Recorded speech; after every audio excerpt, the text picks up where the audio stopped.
Thank you, President Beckham, for your kind introduction, and to all Rotarians, past district governors, past presidents, to our members and visitors and guests. Thank you for joining us today. We know that you could have chosen to be somewhere else, but you chose to be with us, and we thank you. I serve as the president of the NAACP, which stands for the National Association for the Advancement of Colored People, Raleigh-Apex Branch. And as President Beckham indicated, I'm proud to be part of this Rotary Club. I would like to begin by asking you a question. And I would like you, as I present a possible scenario to you, I would like you to just keep in mind three countries. I would like you to keep in mind North Korea, which is in East Asia, Botswana, a landlocked country in Southern Africa, and Cuba, which is just south of Florida in the Caribbean Sea. So as I tell you this story, I would just like you to think about specifically these three countries. And imagine you are traveling.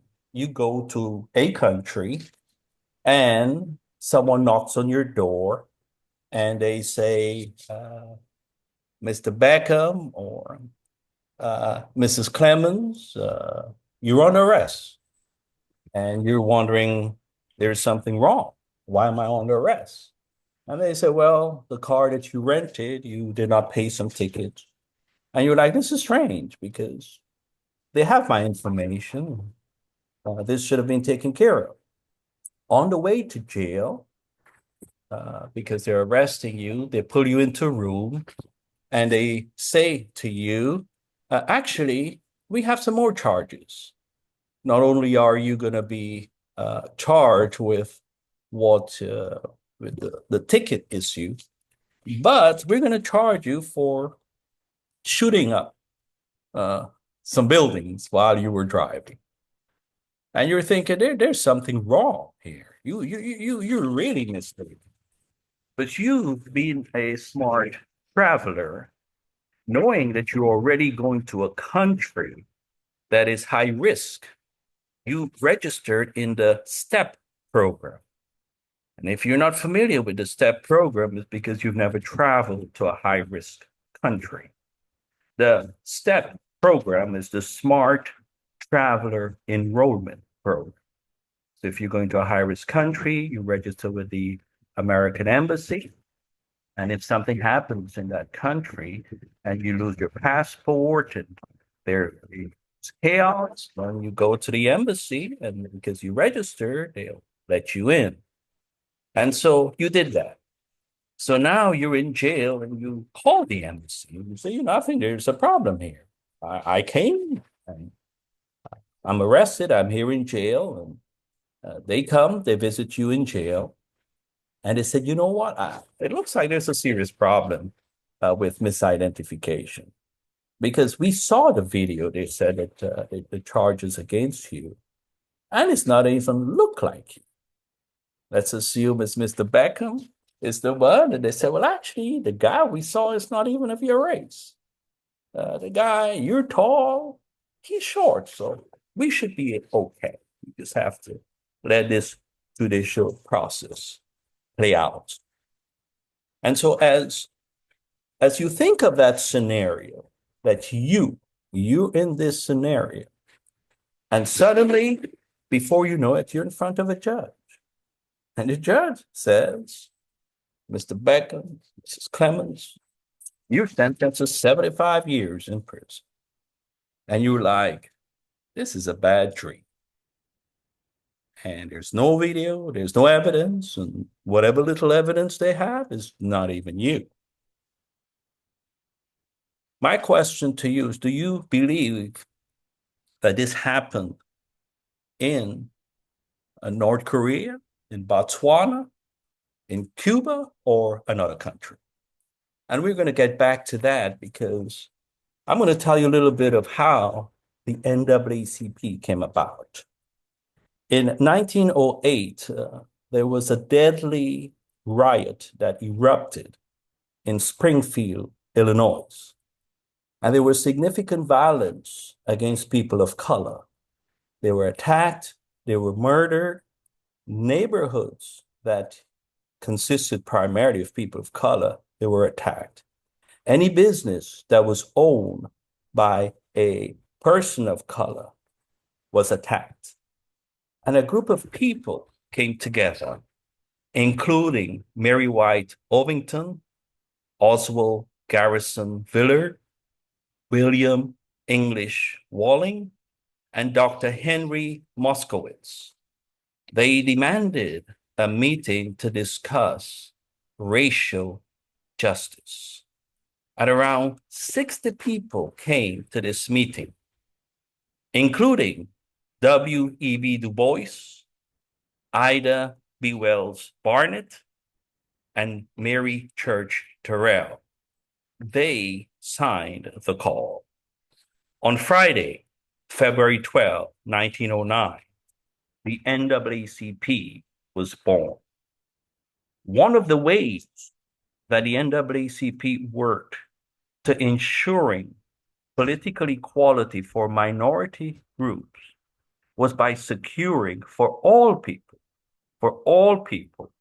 the rights guaranteed by the 13th, 14th, and 15th Amendments in the United States Constitution.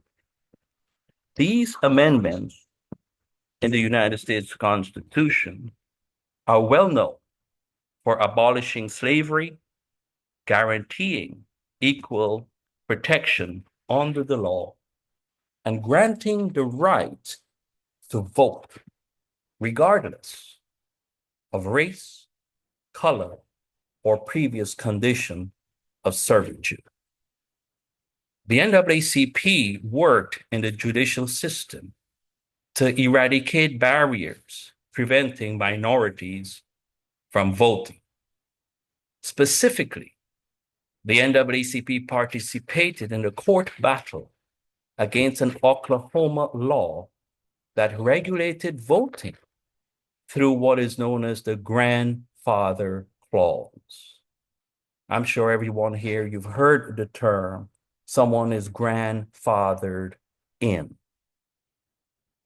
And we're honored to have with us today on this call Ann Clemens, who is known as Rosa Parks. She's a charter member of this Rotary Club and one of the pioneers when it comes to civil rights and doing tours. And we're scheduled to be in Alabama, in Tuskegee, Selma, and learning more about voting under the leadership of Ann Clemens, known as Rosa Parks.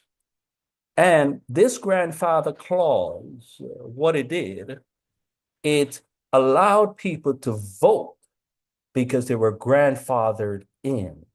In other words, to vote, you needed to pass a test. And the test was always made harder and harder. We have to remember that when the slaves came to America, they were not slaves. They were doctors. They were engineers. They were scientists. They were mothers. They were fathers. They were teachers, academics. But they were made slaves. And so, unlike Christopher Columbus, when he came and he bought a whole bunch of criminals and did what they did through colonization, when the slaves came, they were educated, but they were made slaves. And so it was made, remember, you're a person of color, you can go into a library. You weren't allowed to receive an education. And so the grandfather clause, it was the NAACP, this victory occurred in the famous case Gwynn versus the United States in 1910. And this helped establish the importance of the NAACP as a legal advocate. It helped fulfill the NAACP's first pillar in its mission statement to ensure political equality for minorities. You may recall, closer in 1950, it was the NAACP's Legal Defense and Educational Fund that secured our mission's goal of educational equality through the famous case, Brown versus the Board of Education in 1954. This famous case outlawed segregation in public schools. Now, you might be wondering, okay, the NAACP has done great work in the past since its foundation. How relevant is that today? You may be surprised to know that a child of color born today in 2024 has less rights than a child born in the 1960s. We have gone backwards. You heard the story I told you. Someone coming and arresting you. Now, let me ask you, which country do you think this happened in? Because if you chose Cuba, it was not Cuba. If you chose Botswana, it was not Botswana. The country, and this is a true story, slightly modified. The country that this happened was right here in the United States of America. And it happened right here where I live in Wake County. I live in Raleigh, North Carolina, the capital city. And in this county, Wake County, this incident I told you happened. A man was knocked on his door, and his name is Henderson Atwater. He knocked on his door, said you did not pay a ticket. He'd hired an attorney to go to court. But I do not know if you get a ticket and you don't pay that ticket, or that case is not heard, there'll be a warrant out for your arrest. So they came to his house, there's a warrant out for your arrest. On the way to jail, they put him into a room and say, hey, we have you shooting. No, you got the wrong person. Never confess. Goes to trial, spends 3 years in jail without a trial for shooting a pellet gun. 3 years almost in jail for shooting a pellet gun. His bond was set at $3.5 million. And the only reason you can hear about this case is because of the NAACP.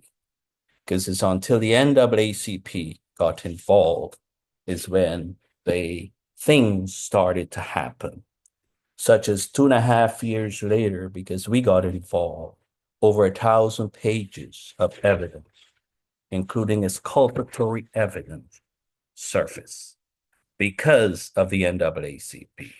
If it was not for us, he would still be sitting in jail waiting to be tried. Now, we got involved and the case went to trial and it was a mistrial. But they decided they'll try him again in what I refer to as a kangaroo court, something you would think that might happen in Cuba, Botswana, or North Korea. But it happened right here. And he was convicted. And he got 75 years for shooting a pellet gun. No one was ever killed. Now, I can assure you that this case will be heard because he will not die in prison and he will not do no 75 years in prison. He's not going to die in prison, at least not from serving for this crime. But that is the relevance of the NAACP. We know how to fight, and we know how the system works. And if you think that you can be driving whichever city you're in, and suddenly those blue lights turn on, before you know it, you're in jail. And when you're in jail, you're thinking, who do I call? And you called on God. You're not getting the answer you want. You called your pastor. You're not getting the answer. I tell you who you're going to call. and it's going to be the NAACP because this is the system, the way it's designed. Is that if you do not have proper legal representation, you're in problems. If you don't have a big checkbook that you can hire big time attorneys, if Henderson had money to hire an attorney, he would not spend one day in jail, much less on a 75-year prison sentence. The degree of vindictiveness in terms of the prosecution, he was shipped off almost to South Carolina. We just saw him two weeks ago. So I say all of that to say that don't assume because in your space, you're comfortable and you go to work and you come home. The battle is real. The fight is real. And so if you believe that somehow this cannot happen to you, it can happen.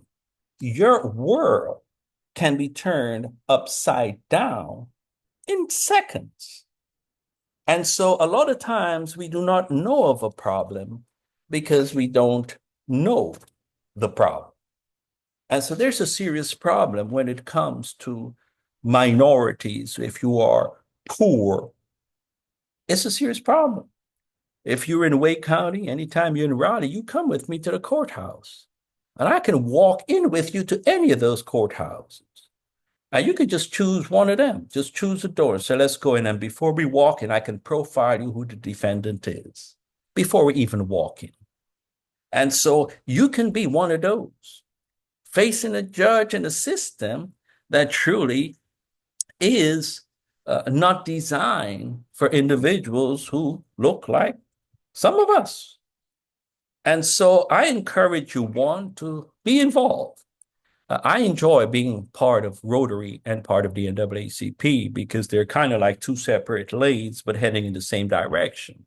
Rotary is about service, service above self. The NAACP is about advocacy.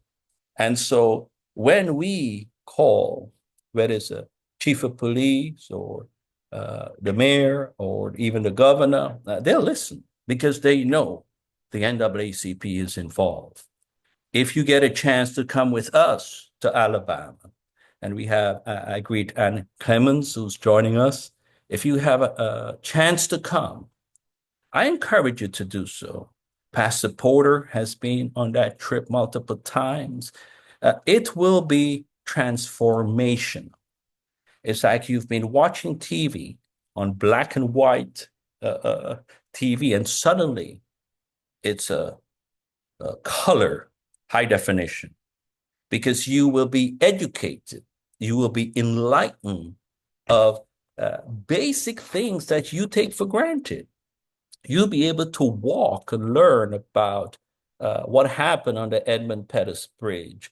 When Ann Clemens starts to explain to you the courage and the experience of the Freedom Riders, when you go to the Equal Justice Initiative, and I understand it's a new building, you learn so much. When you travel to Tuskegee and Selma, and you learn history, it will change your perspective. And so I encourage you to, one, join the NAACP, and most of you are already Rotarians, but if you're not, join Rotary too.